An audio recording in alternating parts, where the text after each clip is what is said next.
High, আমি পিয়ালি।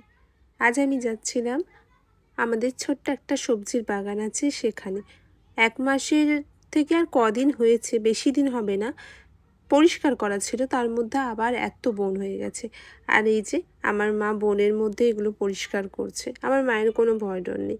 আমার মা বনের ভেতর এরকম ঢুকে একাই পরিষ্কার করে।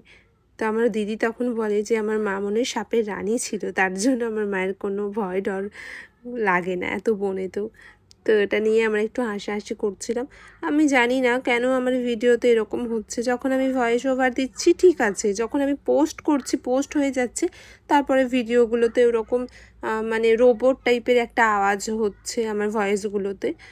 জানি না কেন এরকম হচ্ছে, বুঝতেই পারছি না কেন হচ্ছে।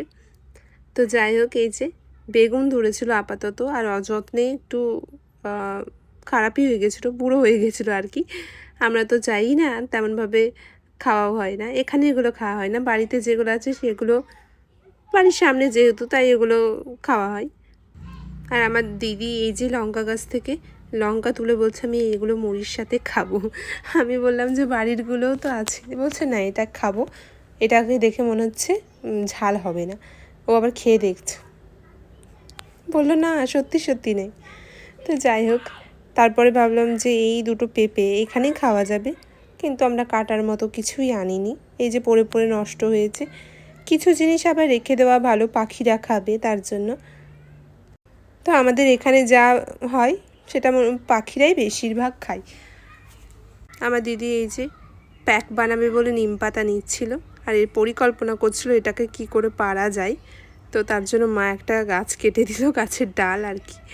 তো এই তো ওটা দিয়েই পারছে। আর আমার মনে হয় শুধু শুধু কোথাও বসে থেকে গল্প করা এই সবগুলো বাদ দিয়ে এরকম ২-৪টে গাছ লাগিয়ে সেগুলোর প্রতি খাটা অনেক ভালো।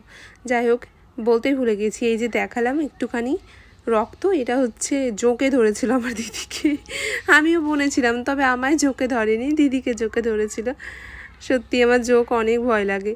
এতক্ষণ ধরে যে আমার মা কাজ করছে, আমার মাকেও কিন্তু জোঁকে ধরেনি, আর আমার দিদিকেই ধরে নিয়েছে।